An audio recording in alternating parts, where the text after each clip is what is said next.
जंगल की शांति वापस आ गई थी और मिंटू, रॉकी, गज्जू, कालू और झंपू अब एक साथ समय बिता रहे थे। एलियन और शेर सिंह से हुई उनकी पिछली लड़ाई के बाद सभी जानवर अब सुरक्षित महसूस कर रहे थे। लेकिन इस बार खतरा पानी के नीचे से आ रहा था, जिसे कोई भी देख नहीं पा रहा था। जंगल के किनारे एक बड़ी नदी बहती थी और ये नदी हमेशा से जानवरों के लिए पीने के पानी का स्रोत थी। लेकिन अब इस नदी में एक नया शिकारी घात लगाए बैठा था। एक विशाल और खतरनाक मगरमच्छ जिसका नाम था क्राकस। वह धीरे धीरे इस नदी पर अपना कब्जा जमाने की योजना बना रहा था। एक दिन जब गज्जू और रॉकी नदी पर पानी पीने गए तो उन्होंने महसूस किया कि नदी के पानी में कुछ अजीब है।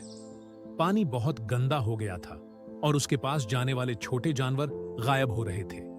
कालू, जो हमेशा आसमान से नजर रखता था, उसने भी देखा कि पानी के भीतर कुछ हलचल हो रही है, लेकिन वो समझ नहीं पाया कि ये क्या है।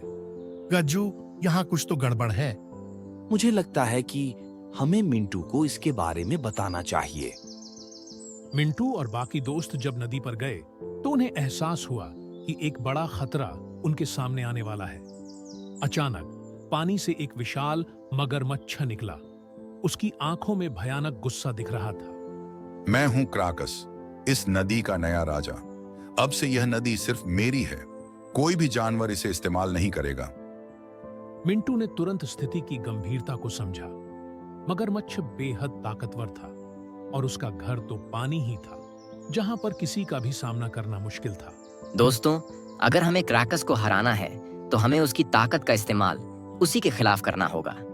वह पानी में ताकतवर है, लेकिन हमें उसे जमीन पर लाना होगा। कालू और झंपू ने पानी के किनारे मगरमच्छ का ध्यान भटकाने का काम किया। झंपू ने पेड़ों से लटकर मगरमच्छ को उकसाया, जबकि कालू उसकी आंखों के सामने से उड़ता रहा। क्या हुआ राजा क्राकस? जमीन पर लड़ने की हिम्मत नहीं? गुस्से में आकर क्राकस जमीन पर आया। कालू तो तुरंत वहां से फरार हो गया, पर झंपू का काम था उसे उस गड्ढे तक ले जाना और उसमें गिराना जो गज्जू और रॉकी ने पहले से खोद कर रखा था। आजा आजा मगरमच्छ में बच्चे, दम है तो मुझे पकड़ कर दिखा। क्राकस पानी में बहुत शक्तिशाली था, परंतु जमीन पर वह अपना बल नहीं दिखा पा रहा था। इसी बात का फायदा उठाते हुए झंपू ने अपनी चतुराई से उसे गड्ढे में गिरा ही दिया। मुझे कोई बाहर निकालो। अगर तुम में इतनी ही ताकत है तो मुझसे पानी में लड़कर बताओ। तुम में और हम में यही तो बात है क्राकस। तुम शरीर की ताकत से लड़ते हो और हम दिमाग की ताकत से। और परिणाम क्या है वो तो तुम्हें दिख ही रहा होगा। सॉरी क्राकस, जंगल के सभी प्राणियों का हक उस नदी के पानी पर। तुम्हारी वजह से हम उन्हें प्यासा नहीं रख सकते, इसलिए तुम्हें अब यही रहना होगा। चलो दोस्तों, अब हमारा काम तो हो गया। अरे रुको, वो देखो दोस्तों। क्या आपने हमारे पापा को देखा है? वो बहुत देर से घर नहीं आए। हम उनका इंतजार कर रहे थे। अरे बच्चों, तुम चिंता मत करो, तुम्हारे पापा यहीं हैं। वो हमसे मिलने आए थे। मैं अभी उनको बुला कर लाता हूँ। मिंटू और उसके दोस्तों ने यह समझा कि क्राकस का यह हमला सिर्फ अपने बच्चों को सुरक्षित रखने के लिए था।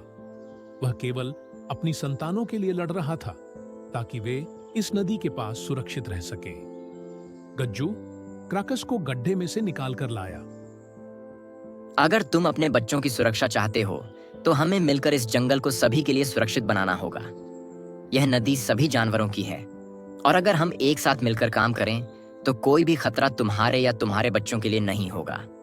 मैंने यह सब इसलिए किया क्योंकि मुझे लगा कि मेरे बच्चों को यहाँ खतरा है, पर अब मैं समझ गया हूँ कि साथ रहने में ही सुरक्षा है। मिंटू और उसके दोस्तों ने क्राकस और उसके बच्चों को नदी के पास एक सुरक्षित जगह दी, जहां से वे बिना किसी डर के रह सके। और क्राकस ने वादा किया कि वह अब इस नदी का इस्तेमाल सभी जानवरों के साथ मिलकर करेगा और किसी को नुकसान नहीं पहुंचाएगा। इस तरह मिंटू और उसके दोस्तों ने सिर्फ एक लड़ाई नहीं जीती, बल्कि एक नया दोस्त भी बना लिया। अब जंगल में सभी जानवर शांति और प्रेम के साथ रहने लगे।